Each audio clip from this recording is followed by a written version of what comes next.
Hello students, welcome back. कैसे हैं आप लोग। आज हम चैप्टर 11 का नाम है मोशन एंड टाइम, ये पढ़ेंगे। और इसका नोट्स मैंने आपको सेंड कर दिया है, पीडीएफ आपको सेंड कर दिया है। आप इसे बुक में नोट डाउन कर लीजिए और इसको हम अब पढ़ लेते हैं, इस लेसन को, है ना, क्योंकि हमें नोट्स कंप्लीट करना है। तो आपको नोट्स तो पीडीएफ मिल गया है, अब इसे समझ भी लेते हैं। In our surrounding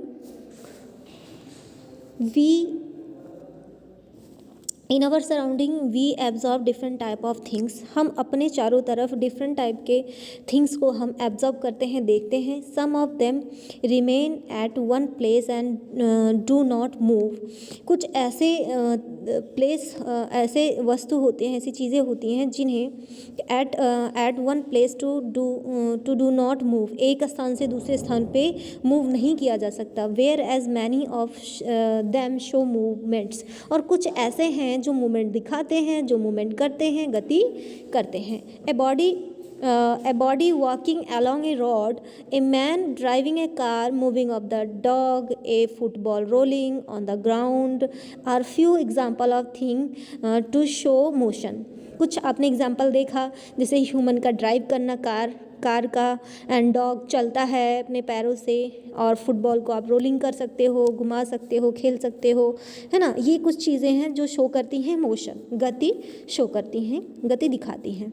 some object show very small movements like a opening and closing of flower. कुछ ऐसे ऑब्जेक्ट्स हैं आप देखेंगे नेचर में, जैसे कि फ्लावर का ओपन होना और क्लोज़ होना, ये बहुत स्लो प्रोसेस, धीरे धीरे उसकी पंखुड़ियाँ क्या होती हैं, बहुत स्लोली प्रोसेस में ओपन होती हैं और फिर क्लोज़ होती हैं। एंड फ्लोटरिंग ऑफ लीव्स, है ना, लीव्स का हम देखते हैं फ्लोटरिंग होता है। ये सारी चीज़ें देखिए जो मूवमेंट दिखाती हैं स्लो प्रोसेस में, ठीक है। Your home, your school, ETC, आप अपने होम, घर पे, स्कूल में देखते हैं, are the example of non living things and which not in motion is said to be at rest. इसमें से कुछ ऐसी चीज़ें होती हैं जो कि मोशन नहीं कर रही होती हैं, इस सेट टू बी रेस्ट अवस्था में होती हैं, जिसे हम नॉन लिविंग कहते हैं। ठीक है, क्लियर है। देख लेते हैं मोशन एंड रेस्ट में क्या अंतर होता है। Motion and rest, okay. In our daily life, हमारे रोज की ज़िंदगी में motion and rest are important aspect. हमारे जो डेली की लाइफ होती है उसमें मोशन का यानी गति का और रेस्ट की फेज का यानी कि विराम अवस्था का बहुत बड़ा इम्पॉर्टेंट है। How can we define motion and rest, हम मोशन और रेस्ट को कैसे डिफाइन कर सकते हैं। In moving bodies there is a continuous change in their position from time to time. कहता है कि बॉडी क्या मूव करती है, continuously changing in their position, अपने पोजीशन चेंज करती रहती है समय के अनुसार। इमेजिन, आप इमेजिन कीजिए कि that you that you are travelling, एक मूविंग कार, आप ट्रेवल कर रहे हैं, आप जा रहे हैं, जो कार चल रही है, आप जा रहे हैं, कार चल रही है।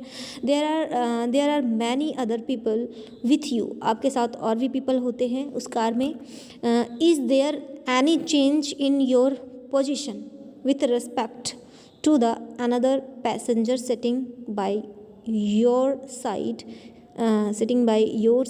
even though, आप देखते हैं कि अब मूवमेंट क्या होता है, चेंज होता रहता है, हिलते रहते हैं ना, बैठे रहते हैं। क्यों, ऐसा क्यों होता है। यू आर द मूविंग, आप मूव कर रहे होते हैं।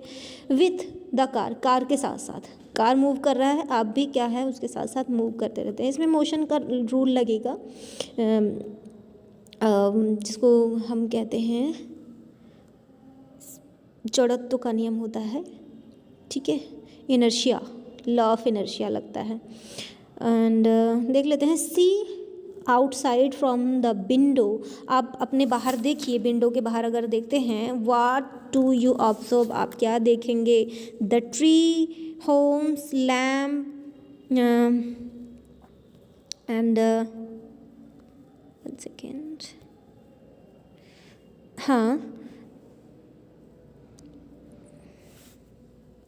आप जब बाहर देखते हैं the tree, house, lamp, posters, ये सब क्या है, आप ऑब्जर्व करेंगे कि क्या होता है, ETC are passing by you with the great speed, तेज़ी से आप आगे जा रहे होते हैं, आपकी कार चल रही होती है, कार चल रही होती है, आप जा रहे होते हैं, आपको लगता है कि पेड़ घर सब पीछे की तरफ भाग रहे हैं, पीछे होते जाते हैं और आप आगे भाग रहे हैं, ऐसा आपको लगता है कि नहीं, है ना, देखा होगा आपने।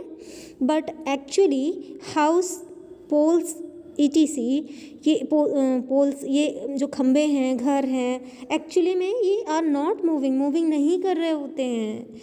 इट इज़ एक्चुअली बिकॉज, वास्तव में because you are moving with the moving car, क्योंकि आप कहाँ बैठे हो, मूविंग कार में बैठे हो, कार मूविंग कर रहा है, इसलिए आपको वो भी मूव करता हुआ दिखाई दे रहा है, जबकि वो मूव नहीं कर रहा है। The position of trees, house, buildings do not change, इनका पोजिशन चेंज नहीं होता है, देयर पोजिशन विथ टाइम के साथ, hence they are said to be stationary और एट रेस्ट, कि वह क्या हैं, मूव नहीं कर रही हैं, वो रेस्ट की अवस्था में होती हैं। Motion is a change of position of a body, motion क्या है, बॉडी की पोजीशन है जो कि चेंज होती है ना, एंड विद द टाइम के साथ, and respect to stationary body, है ना। If the position of the body remains the same with time, कह रहा है कि if the position of body की position remains the same with time के साथ सेम रहता है, then this body is said to be a rest और स्टेशनरी, या तो रेस्ट किस फेज़ में होगा या तो किस फेज़ में होगा, मूवमेंट फेज़ में होगा। आपका बॉडी का पोजीशन चेंज होता रहता है समय के साथ साथ, जैसा मूवमेंट होगा उसके अकॉर्डिंग आपकी बॉडी का मतलब पोजीशन भी चेंज होता रहेगा। मूवमेंट होगा तो आपकी बॉडी क्या है, एक बॉडी भी मूवमेंट फेज़ में आ जाएगी, है ना, और रेस्ट फेज में है तो रेस्ट फेज में रहते हैं। दी टाइप ऑफ मोशन के कई टाइप होते हैं, देख लेते हैं। These are different type of motion which are follows. एक ट्रांसलेटरी मोशन देख लेते हैं। ट्रांसलेटरी मोशन क्या होता है, in this motion all the particles of the body move through the same distance in the same time. इसमें body के सभी पार्ट, इसमें all the particle of body के सभी पार्ट थ्रू सेम डिस्टेंस, सही दूरी तय करते हैं सेम टाइम में, ठीक है। If the body move the straight line the motion is rectilinear, ठीक है, इसको लीनियर कहेंगे।